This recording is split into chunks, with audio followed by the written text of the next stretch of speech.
Hi, Ogutu. Fine, good morning. Morning to you. It's been a while. True, time flies. Yes, karibu sana to CLC. We are happy to have you here. We can start with introduction. Maybe you can tell us who is Vincent Ogutu. Okay. Vincent Ogutu is an author, an entrepreneurship expert, and generally a transformational speaker. I mentor entrepreneurs. Mm-hmm. I coach potential entrepreneurs so that they can turn their ideas into viable opportunities in terms of business. Briefly, that's what I do. Awesome. Tell us about your authorship. 1 book, 2 books, 10 books.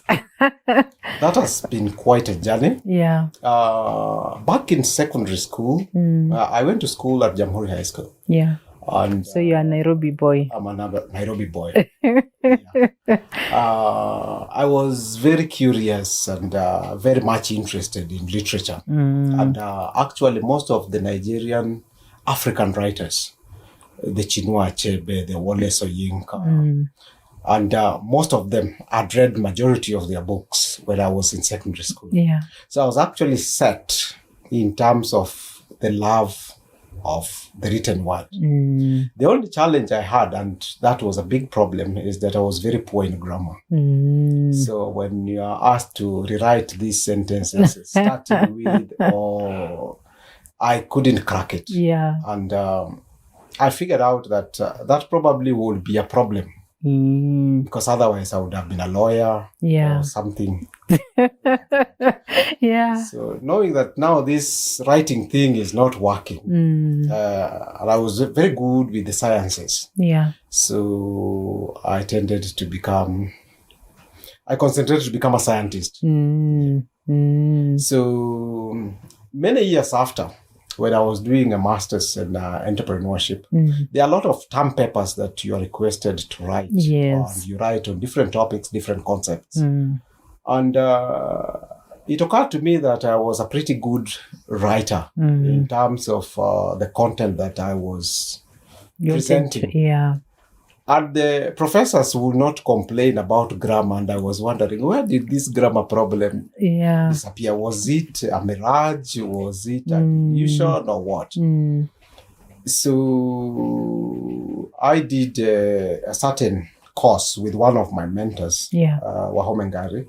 And when I cleared that personal finance training, he recommended that I join James Karundu. He has a program. Yes. So I went to Mr. James Karundu's course on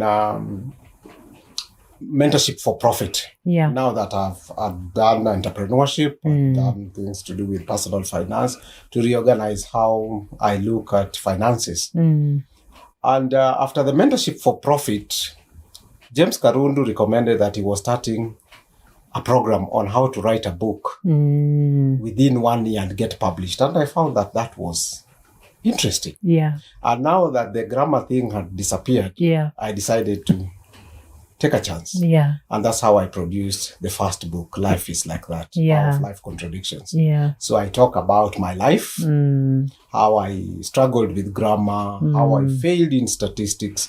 And what I've gathered with writing is that when you share your life experiences, you become more authentic. It gives you power. Yes. And you never stop. It's the power of your story. Yes. Awesome. Yeah. Your second book? My second book is Sacked So What?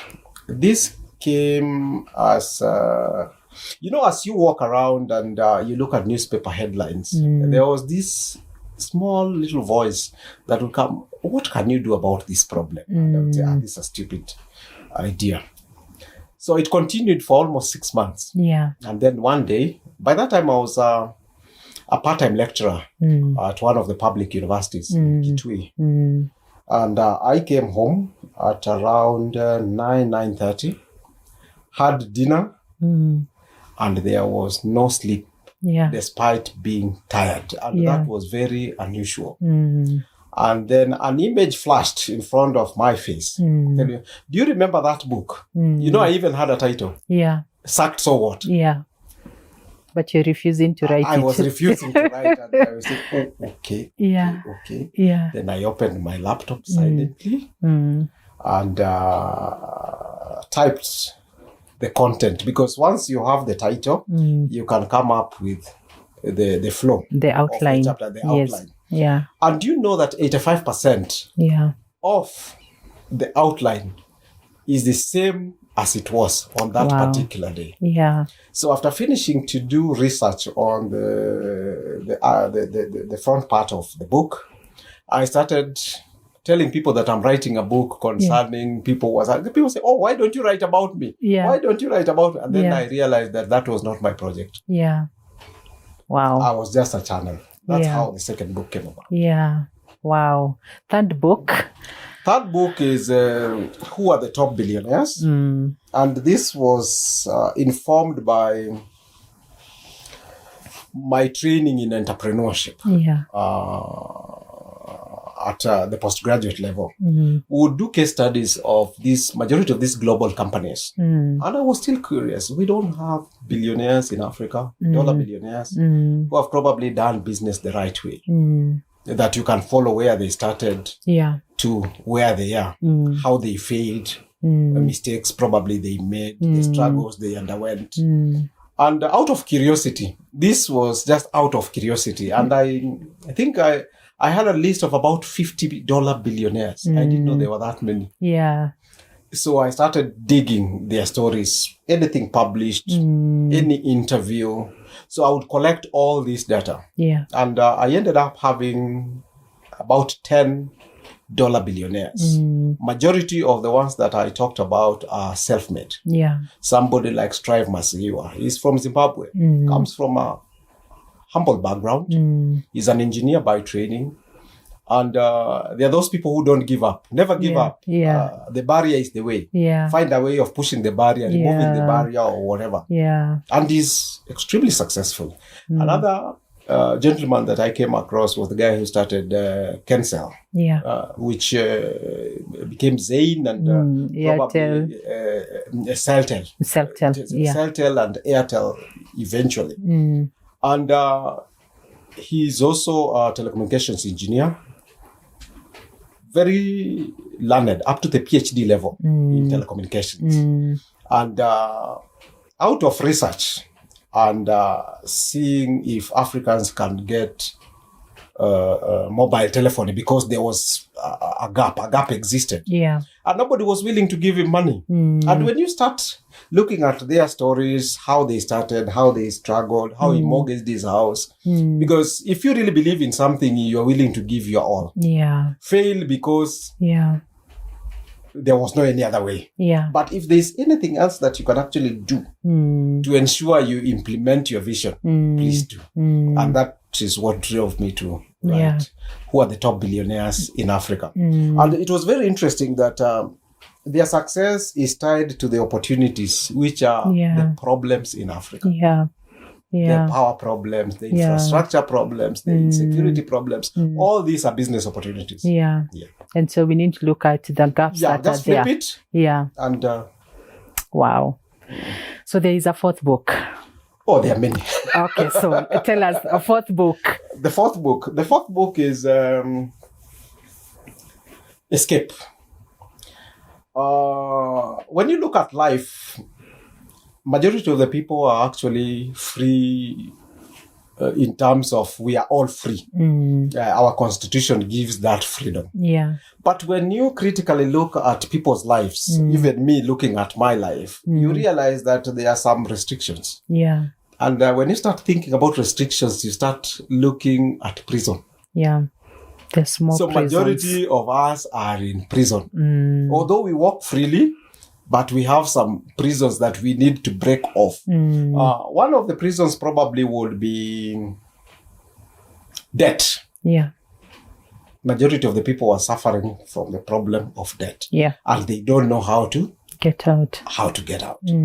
Another prison would be a toxic work environment where you go to work but you don't feel like working. Yeah. Because the relationship with your colleagues or the culture in the organization is not pro-growth. Yeah.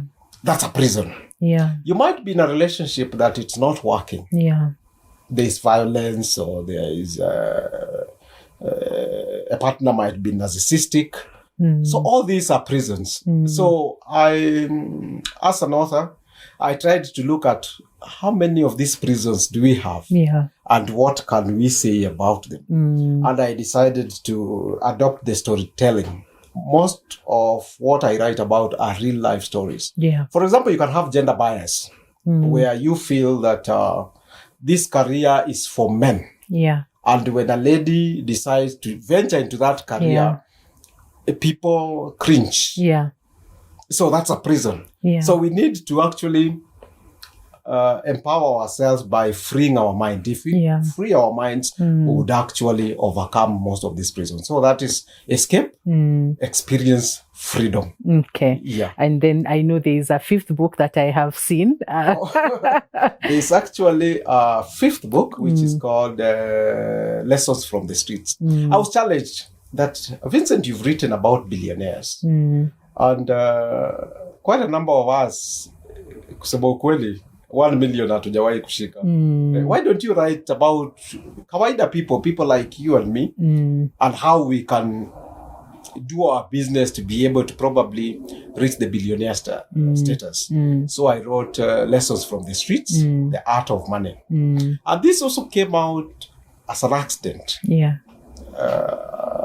So we call it serendipity. Serendipity is something that just happens. So I happened to visit a friend of mine along Mombasa Road. And he was going to get late by about an hour. And I was asking myself, now what can I do as I wait? If I go to the restaurant, I might not get probably somebody to talk to. Why don't I try and engage this street vendor and find out what is going around this environment? So I engaged the street vendor, and she opened up, and I became more and more curious as I engaged her.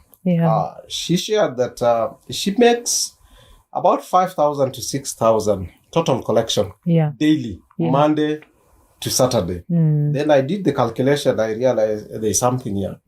So I started interrogating, what does she do? Then I realized that she makes approximately 50 cups of tea that sell, I think, 25 or 30 shillings.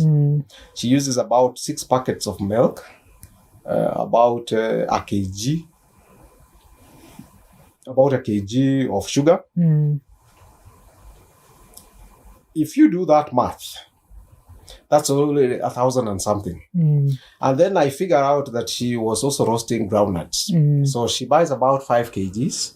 5 kgs costs about 1,000. And when it is roasted with the same charcoal fire that is making the tea, and it is also frying the beans, because she offers beans and chapati. And she also makes chapati on the street. From the groundnuts, she makes another 1,000. So from the groundnuts alone is 2,000 at the end of the day. And by 4, she's out. The tea is gone. The groundnuts is gone. And what is more interesting is that the way she gets her supplies, there is a business ecosystem around the street vendorship, where most of her supplies are brought to where she is. So there's no logistics, costs. Nothing. So she gets her bread, apple. She gets fruits. From Marikiti, delivered there. She makes fruit salad. That was what I found so innovative. People within the offices around would order fresh fruits, which is made on the street. And she has customers. I was blown away. So after that first incident, I started looking at other small businesses, talking to taxi drivers, talking to matatu drivers. And I realized that there's a lot of knowledge. There is a lot of skill in terms of practical money management. Can you imagine a matatu driver is paid daily, and they pay rent? And the majority of us who are actually employed and receives a salary is struggling with managing them. And you're receiving your money together. You're given. Wow. So there's something that we can learn from the streets. And that is what motivated the lessons from the streets, the art of money. Okay. It's a brilliant book. Lastly, last year during the... So this is book 6. Yes, book 6. Yeah, because now I thought book 6 was the book 5. So book 5 I've not read. Yes. So now we have book 6. We have book 6. Yeah. I remember during the Akaba competition, I realized that the men's category never used to have... Did not have anybody. Yes. Yeah. And I promised myself that come next year, I'm going to have a book. Yeah. And that's how the comeback it came about. It's all about how do you look at crisis? How do you manage crisis? And based on real life stories, stories of real people. It has 14 powerful stories. Problems of struggling with addiction and overcoming it. Problems of business challenges, being conned, and being able to come back. Yeah. So it's a brilliant piece of writing. Yeah. I like the confidence you have. No, I think you've said it's brilliant. We need to get a copy of the book. It is. Awesome. Now, 6 books, at least the ones that we know we have seen, apart from book 5, I'm going to look for it. What is the most challenging in this journey, your authorship journey? What would you say would be the greatest challenge you've experienced? The greatest challenge was actually getting started. With the first book. Yeah, because you're not sure. You don't know if there's a market. Will people like your book? Will people point fingers at you because you are sharing your authentic stories? Yes. I shared that I failed statistics. I got an E. And people laugh. And they say, oh, you're brave. You can share that. Wow. So once you break the first barrier. Break the first, you gain experience. And you'll use, life is so interesting. Is that the most difficult step is the first is the current step. No? It's the current, the current step. Not even the past. The step that you're going to take. Once you take it, you'll figure out other steps. Wow. So the most challenging thing was getting started. Because I had this fear of, my grammar, how will I get money to publish? Will the stories be interesting? And with time you meet some of the people who have read your past books, they'll ask you, do you have another book? And even now I'm fearful that they are going to ask me, what are you writing next? Yes. Awesome. That's a good challenge. What is your most, highlights, the greatest highlight in your authorship journey? When did you feel, this is really awesome moment? It keeps on changing. Yes. When I wrote the first book, I thought, now I'm an author. Then I wrote Sacked, So What? Sacked, So What? You get feedback from people who have read the book. Some will tell you, I wish I'd read the book before I experienced because I would have known what to do. Others who are lucky to have read the book earlier and then COVID happened, at least they had a manual of what to do to survive. So when I did that, I thought that, that is the one. Then when I did Lessons from the Streets, I had got this feeling that, this is the one. But now that place has been taken by the comeback. So it keeps going and going. And in terms of the richness of the content, you actually become a better writer. Yes, you grow with time. Yes, so I would say that the best writing I've ever done is with a comeback. Yes. So you're telling people they better get that book. It is. It is revolutionary. Awesome. Amazing, testimonies and stories. And I like something you've said that we have to be vulnerable when we share real life stories. I mean, there's a lot of, information on the internet, on the online spaces, but people connect with you because these are stories of real people. And I think that's also the strength of this book, who are the top billionaires. These are real people. This is what they did, and this is what worked. This is also what did not work. They have struggles like everybody else. Have struggles like everybody else. And so that's the power of storytelling. Awesome. Please speak to aspiring authors, upcoming authors, established authors. Please give them a word of encouragement. Wow. So probably the word of encouragement will come from two sources. The first source is Habakkuk 2:2 that says, write it down. That plan you have, write it down so that you don't forget it. You can always refer to it, and it will be a source of a lot of growth because it is written. And that helps us in terms of once you write something down, it means that you are intentional. Now, from writing it down, the next step is actually implementation. And when you implement, there is no stopping because you grow with every step.